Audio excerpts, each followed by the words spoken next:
किसी भी living organism के रिएक्शन को स्पीड अप करवाने की जिम्मेदारी होती है हमारे पास एंजाइम्स की, और यही एंजाइम की एक्टिविटी हमारे पास इंक्रीज या फिर डिक्रीज हो जाती है फैक्टर्स की वजह से, जिनको आज हम लोग अपने लेक्चर 3 में पढ़ेंगे, जो कि है फैक्टर्स अफेक्टिंग एंजाइम एक्टिविटी। तो हम लोग स्टार्ट करते हैं अपना लेक्चर।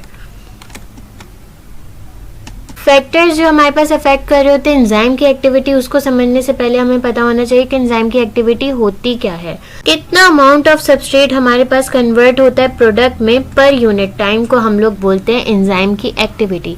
सबस्ट्रेट वो चीज़ है जो हमारे पास एंजाइम के साथ बाइंड होती है और हमारे पास रिएक्शन होता है और प्रोडक्ट बनता है।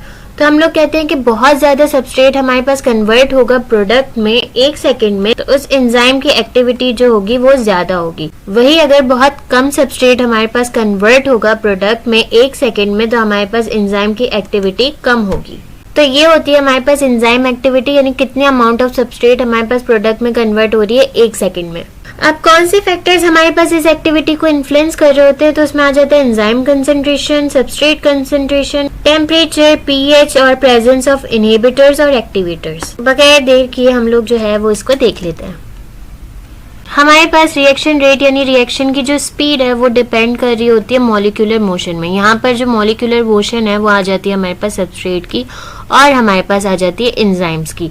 मोशन का मतलब होता है मूवमेंट। तो जितना ज़्यादा हमारे पास हायर टेम्परेचर होगा, उतने ज़्यादा हमारे पास एंजाइम्स और सबस्ट्रेट आपस में टकराएंगे, यानी उनकी कॉलिजन होगी, यानी वो मोशन में होंगे, और उतना ही फास्टर हमारे पास होगा रिएक्शन हमारा। जैसे हम लोग कहते हैं 10 सेल्सियस अगर हम लोगों ने टेम्परेचर को इंक्रीज कर दिया तो हमारे पास जो रेट ऑफ रिएक्शन है वो डबल हो जाएगा। लेकिन हमारे पास होता क्या है कि एंजाइम जो होते हैं वो होते हैं टेम्परेचर सेंसिटिव, क्योंकि उनका स्ट्रक्चर जो होता है वो होता है डेलिकेट। इनका स्ट्रक्चर जो होता है वो होता है प्रोटीन रिच, और हाई टेम्परेचर में इनका प्रोटीन जो है वो खराब हो सकता है। तो टेम्परेचर बढ़ाने से हमारे पास एंजाइम की एक्टिविटी इंक्रीज तो होगी, बट तब तक होगी जब तक हमारे पास हमारा टेम्परेचर ऑप्टिमम तक नहीं पहुंच जाता। ऑप्टिमम टेम्परेचर हमारे पास वो टेम्परेचर होता है जिसमें हमारे पास एंजाइम की एक्टिविटी होती है मैक्सिमम, यानी यहाँ पर हमारे पास इसकी एक्टिविटी हो जाती है मैक्सिमम, ना इससे ज्यादा ना इससे कम पे हमारे पास वो अपनी मैक्सिमम एक्टिविटी प्रोवाइड करेगा। तो इसी ऑप्टिमम टेम्परेचर पे ही मैक्सिमम इफेक्ट देगा, और ज्यादा टेम्परेचर इंक्रीज करना जो है वो हमारे पास खतरनाक होता है, क्योंकि अगर इससे ऊपर टेम्परेचर होगा तो हमारे पास एंजाइम जो होता है उसमें डीनेचुरेशन हो जाती है। एंजाइम अपना जो स्ट्रक्चर है वो लूज कर देता है। एंजाइम अगर अपना स्ट्रक्चर ही लूज कर दे तो एक्टिव साइट पर सबस्ट्रेट बाइंड ही नहीं होगा और एक्टिविटी हमारे पास ड्रॉप हो जाएगी। समझे, एंजाइम यहाँ पर डिस्ट्रॉय हो रहा है, किसी काम का नहीं रहेगा। आगे देख लेते हैं कंटेंट।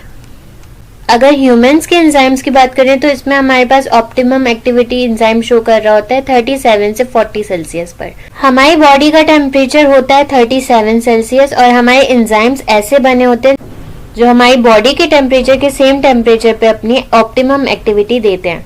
कुछ एक्सट्रीम कंडीशंस लिखी हैं, जैसे 100 सेल्सियस हो गया हमारे पास, तो इस टेम्परेचर में हमारे पास एंजाइम जो होता है वो डीनेचर हो जाता है, यानी डिस्ट्रॉय हो जाता है, यानी किसी काम का नहीं रहता। 0 सेल्सियस के आसपास जो है ये हमारे पास मिनिमम एक्टिविटी शो करता है। इस पॉइंट पे अगर हमारे पास एंजाइम पहुंचता है तो अगर टेम्परेचर को हम लोग दोबारा 37 सेल्सियस पे लेकर गए तो हमारे पास वो वर्किंग में दोबारा आ जाएगा। बट अगर 100 सेल्सियस पे वो डीनेचर हो गया तो वो हमारे पास दोबारा 37 सेल्सियस पे काम नहीं करेगा। इसकी मिसाल एक फुटबॉल से ले लो। फॉर एग्जाम्पल 0 सेल्सियस पे क्या हो रहा है कि हमारे पास फुटबॉल जो है उसकी हवा कम हो गई। अब फुटबॉल जो है वो हमारे पास परफॉर्मेंस तो नहीं दे रहा, बट अगर हमारे पास दोबारा हवा भर दी जाए तो वो हमारे पास उसी स्टेट में वापस आ जाएगा और दोबारा खेलने लायक हो जाएगा। यही अगर हमारे पास बॉल पे कट लग जाए और वो फट जाए तो हम जितनी हवा डालेंगे फिर भी हमारे पास बॉल उस सेम पोजीशन में वापस नहीं आएगी और अपना काम नहीं करेगी। उसके बाद हमें पता है थर्मोफिलिक बैक्टीरिया के बारे में। ये वो बैक्टीरिया होते हैं जो हाई टेम्परेचर को बेयर कर सकते हैं और सरवाइव कर लेते हैं हमारे पास 70 सेल्सियस में या उससे ज्यादा। ये एक्सट्रीम कंडीशन हमारे पास हॉट स्प्रिंग होती है। अब फॉर एग्जांपल हम किसी चीज की हाई टेम्परेचर वॉशिंग कर रहे हो तो उसमें मैं अगर कोई ऑर्डिनरी वॉशिंग पाउडर डालूंगी जिसमें वो एंजाइम होगा जो इतना ज्यादा टेम्परेचर बेयर नहीं कर पाएगा तो वो हो जाएगा हमारे पास डीनेचर और हमारे पास जो चीज है वो साफ नहीं हो पाएगी। तो अगर मैं ऐसा बायोलॉजिकल वॉशिंग पाउडर यूज करूं जिसमें हमारे पास थर्मोफिलिक बैक्टीरिया के एंजाइम्स मौजूद हो तो वो एंजाइम जो होते हैं वो हाई टेम्परेचर को बेयर कर लेंगे और जो चीज हमें वॉश करनी होगी वो कम्प्लीटली हमारे पास वॉश हो जाएगी, क्योंकि एंजाइम अपनी एक्टिविटी हाई टेम्परेचर पे परफॉर्म कर रहा होगा, डीनेचर नहीं हुआ होगा। आगे चलते हैं। ये हमारे पास डायग्राम में दिखाया गया है कि जितना हम लोग टेम्परेचर इंक्रीज कर रहे हैं उतना हमारे पास एंजाइम की एक्टिविटी जो है वो इंक्रीज हो रही है।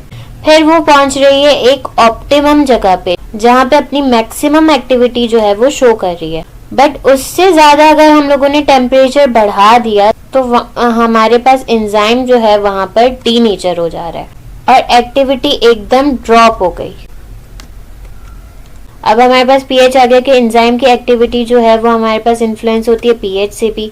हमारे पास जिस तरीके से ऑप्टिमम टेम्परेचर चाहिए था, इसी तरीके से स्पेसिफिक ऑप्टिमम हमारे पास पीएच भी चाहिए होती है, जहां पर हमारे पास एंजाइम जो होता है वो अपना बेस्ट वर्किंग करता है। एंजाइम की फंक्शनिंग के लिए हमारे पास पीएच की जो होती है वो नैरो रेंज होती है, यानी हमारे पास जो पीएच रेंज है जिसमें हमारे पास एंजाइम का फंक्शन हो रहा होगा उसके बीच का डिफरेंस बहुत कम होता है।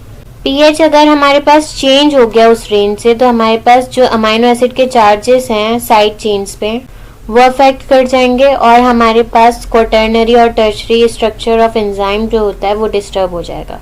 इवन छोटा सा भी चेंज अगर हमारे पास पीएच में आया तो अमाइनो एसिड में हमारे पास आयोनाइजेशन हो जाएगी और एंजाइम को हमारे पास जो है वो इनएक्टिव कर देगा। अमाइनो एसिड के आयोनाइजेशन का मतलब है कि हमारे पास अमाइनो एसिड में जो NH2 और COOH ग्रुप है उनमें हमारे पास पॉजिटिव और नेगेटिव चार्जेस लग जाएंगे। एग्जाम्पल में हमारे पास आ गए ह्यूमन डाइजेस्टिव एंजाइम्स, जिसमें हमारे पास बेस्ट रेंज होती है पीएच की 7 to 8। जितने भी हमें खाने से कार्बोहाइड्रेट और प्रोटीन मिलते हैं, डाइजेस्टिव एंजाइम उनको स्मॉलर यूनिट्स में तोड़ देता है, जैसे कार्बोहाइड्रेट्स को मोनोसेक्राइड्स में और प्रोटीन्स को peptides and further amino acids में। तो इन डाइजेस्टिव एंजाइम्स की जो पीएच रेंज होती है वो 7 to 8 होती है। इस पे जो है ये अपना बेस्ट वर्क कर सकते हैं, बट एक एक्सेप्शन भी आ जाती है, जैसे हमारे पास पेप्सिन है, ये गैस्ट्रिक एंजाइम है, यानी ये हमारे पास स्टमक से सिक्रीट होता है और स्टमक का पीएच होता है हमारे पास हाई, तो ये हाईली एसिडिक कंडीशंस में जो है वो वर्क कर रहे होते हैं और इनका काम होता है प्रोटीन्स को स्मॉलर यूनिट्स में तोड़ना। इसका ऑप्टिमम पीएच कहा जाता है 1.4 को, और इसकी एक्टिव रेंज की बात करें तो हमारे पास 1.5 से 2.5 तक जो है ये वर्क करते हैं। आगे देखें तो सिलिवरी अमाइलेज, यानी वो एंजाइम जो हमारे माउथ के सिलाइवा में कार्बोहाइड्रेट्स को तोड़ रहा होता है मोनोमर्स में, ये हमारे पास वर्क कर रहा होता है नियर न्यूट्रल पीएच पे, यानी 7 के आसपास। दूसरे आ जाते हैं हमारे पास पेनक्रियाटिक अमाइलेज और अल्कलाइन फॉस्फेटेज। पेनक्रियाटिक अमाइलेज अब हमारे पास वो अमाइलेज हो गए जो पेनक्रियास से रिलीज होते हैं और ये हमारे पास माउथ में नहीं इंटेस्टाइन में वर्क कर रहे होते हैं और बेस्ट वर्किंग होती है अल्कलाइन पीएच में, यानी 8.5 के आसपास।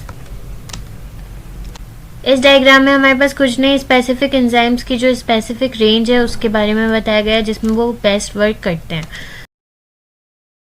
अब तीसरा फैक्टर है हमारे पास एंजाइम कंसेंट्रेशन। देखो एंजाइम की एक्टिविटी हमारे पास डिपेंड कर रही होती है दो चीजों पे, एक है हमारे पास एंजाइम, दूसरा सबस्ट्रेट। अगर हमारे पास एंजाइम सबस्ट्रेट से बाइंड ही नहीं होगा तो हमारे पास प्रोडक्ट भी नहीं बनेगा और हमारे पास एंजाइम की एक्टिविटी भी नहीं होगी कोई। तो एंजाइम कंसेंट्रेशन हमारे पास कहाँ आ जाता है? जब हमारे पास सबस्ट्रेट की कंसेंट्रेशन यानी हमारे पास सबस्ट्रेट जो है वो बहुत ज्यादा मौजूद होते हैं, तब हमारे पास एंजाइम की एक्टिविटी जो होती है वो डिपेंड कर रही होती है एंजाइम की कंसेंट्रेशन में, यानी कितना एंजाइम मौजूद है उस पे। तो अगर हमारे पास बहुत ज्यादा सबस्ट्रेट हुआ तो हमारे पास एंजाइम की एक्टिविटी तब ज्यादा होगी जब हमारे पास एंजाइम का कंसेंट्रेशन ज्यादा होगा। सबस्ट्रेट हमारे पास बहुत ज्यादा आए हुए और एंजाइम हमारे पास बहुत कम हो तो हमारे पास एंजाइम की क्या एक्टिविटी होगी। इसकी मिसाल इस तरीके से है कि हमारे पास बहुत ज्यादा माल आया है फैक्ट्री में और हमारे पास वर्कर्स बहुत कम है।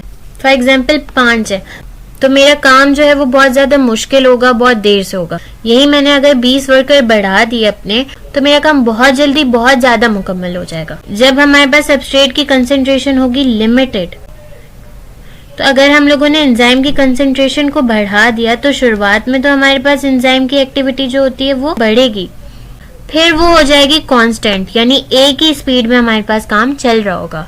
अब मेरी फैक्ट्री में आई 50 बोरियां और मेरे वर्कर्स थे 5, तो मैंने उनको बढ़ा के 25 कर दिया। तो शुरुआत में मेरा काम तो बहुत जल्दी हो जाएगा, बट थोड़ी देर बाद मेरी बोरियां जो है वो कम होती जाएंगी, यानी मेरी अगर 5 बोरियां बची तो मेरे पास ऑलरेडी वर्कर्स बहुत मौजूद हैं, बच रहे हैं और वर्कर्स को बुला लिया तो भी मेरा कोई काम ज्यादा नहीं होगा, एक कांस्टेंट उसमें ही चलेगा, क्योंकि मेरे पास बोरियां लिमिटेड हैं। शुरुआत में तो मेरा काम वर्कर्स को बढ़ाने से अच्छा हो रहा था, बट मेरे पास अब इतनी बोरियां हैं ही नहीं कि मैं वर्कर्स बढ़ाती जाऊं, तो मेरा काम जल्दी होता जाएगा, वो अपने एक कांस्टेंट उसमें आ जाएगा।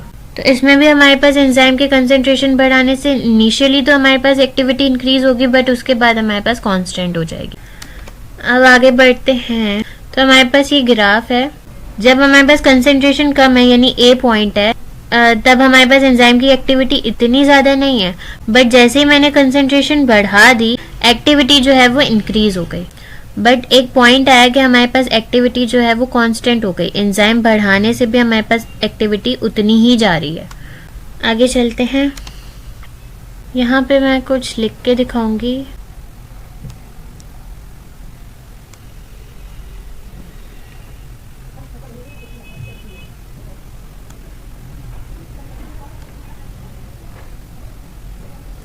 अब मेरे पास एंजाइम की कंसंट्रेशन कांस्टेंट है, 4 ही मौजूद है, बट हमारे पास क्या हुआ, हमारे पास सबस्ट्रेट आए दो सबस्ट्रेट आए, ठीक है।